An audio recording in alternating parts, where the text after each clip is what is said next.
might know that, and the government might know that, which means that they might increase the tax on those products because they know that regardless of the price, some women will just continue buying them. So this is something else to consider. The pink tax is a big issue that relates more directly to the government and how governments in various countries have an effect on the well-being of the girls and women who live within them. Yeah. Just leave this here. And so while the issue is quite pervasive, there are a variety of solutions that one can turn to. So the first one could be starting a donation drive. So creating some sort of donation drive for period products can be extremely helpful. You can also join a nonprofit and assist with their efforts. And there are many nonprofits such as She Unites Africa or Girl Up, which are open advocates for menstrual equity and a great launching pad for your efforts. So doing a donation drive is quite relatively simple. It's more like putting up flyers, having a set location for people to donate period products to. And this gives a more like centralized opportunity for girls and women in the community to come out and donate the period products they can give, or to go to the store and buy them to donate to others. And by having those kinds of partnerships as well, you can get these kinds of products to the women and girls who really need them. The second one is research. A big part of period poverty is being educated on the issue itself, as a lot of women too may be quite unaware of the extent to which the issue has affected people of the same gender as them. And so it's important to explore alternatives to traditional pads or tampons that can also be made more accessible. For instance, there's also like menstrual cups, which have been rising in popularity more over the years.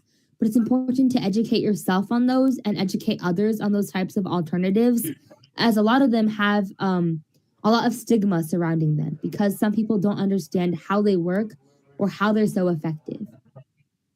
And also it's important to educate yourself on current issues surrounding period poverty. And that would include the tampon tax, aka the pink tax, and also learn more about how period poverty manifests itself in your region. So for different areas, period poverty looks different. For more affluent areas, period poverty may not be so obvious. But when you enter into more impoverished areas in your region, it'll be quite obvious that a great degree of the homeless population doesn't have access to period products or just sanitary services. And also it's important to speak out. So that means educating others about the issue too. You can use social media to raise awareness, talk to your friends about the issue, even talk to your school. If you notice your school doesn't have period products to give out or doesn't have them in bathrooms, you can kind of link together the first activity and the third one by starting some sort of donation drive for period products and then having those products be supplied in school bathrooms. And a lot of schools may think that that kind of process is very tedious because you need an entire like dispenser, because there are some dispensers that more like formally dispense out pads and tampons, but you don't really need those kinds of like more fancy services.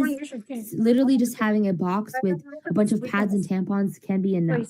So that's just something to keep in mind.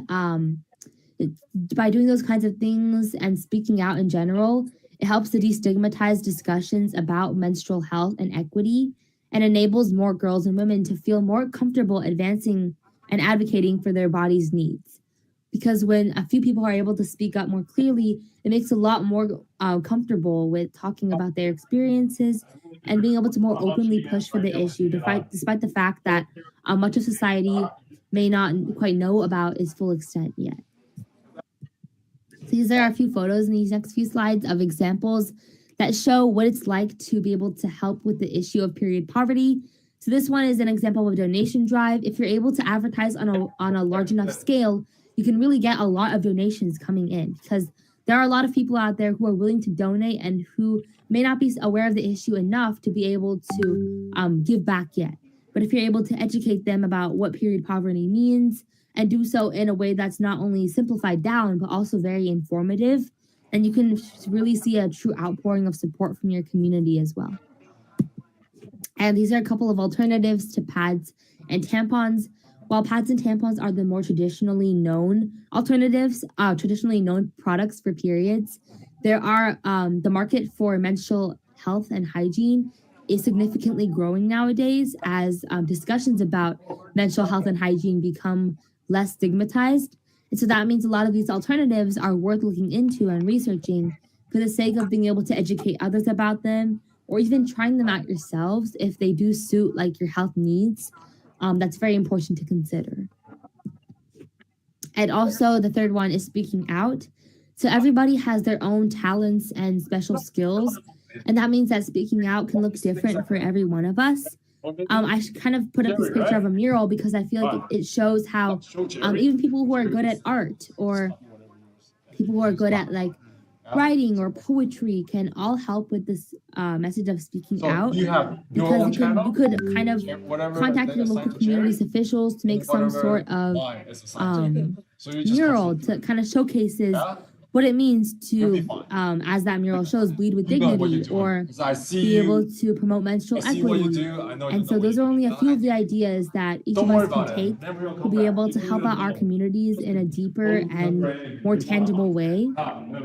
And even if you're interested in a field like STEM as well, there's lots of opportunities in STEM to help out as well. You could code up a website that educates people about period poverty, or you could enter into a local science fair or make your own random science like testing product or science project that kind of addresses like different materials that work best for pad replacements or how pads work or how they can be improved.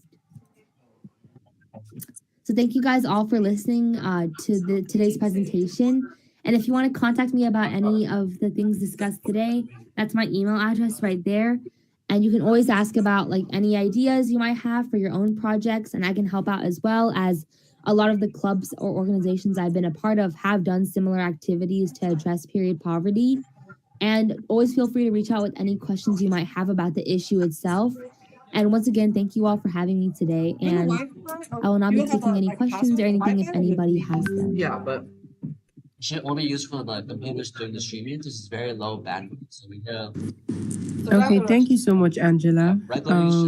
If you have any questions, you can raise your hand or you write in the chat section. Any question related to everything she has said so far, any question related to menstrual hygiene awareness topics, any question related to reproductive health, you can just write them down in the chat section, or you just you raise your hand and unmute yourself to ask the question.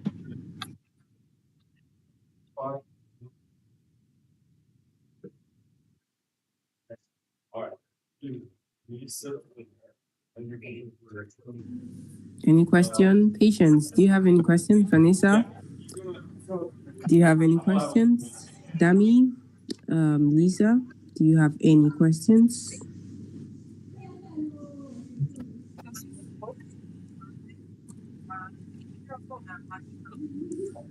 Like Angela has shared earlier, where she talked about solutions, starting a drive, a donation drive, or you join a nonprofit as both a volunteer or a partner to help out in all this advocacy relating to menstrual equality, that's ending period poverty.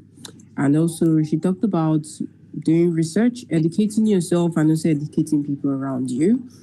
Like I always say every single time in all our sessions, as a change maker, you can always start with your inner circles. You can start by educating people around you.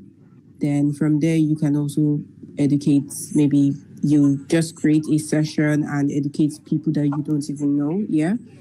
Like I said, we always learn every day. And our last session, we talked about something related to this where like you have to educate yourself in order to be able to educate others. Yeah. You can also educate people through your social media platforms, even if it's Instagram, Facebook, or if you have a podcast or even a YouTube channel, you educate people. You can create a time in your content calendar and educate people. Because even us as women, we also need to learn. Like I am still learning more about my body.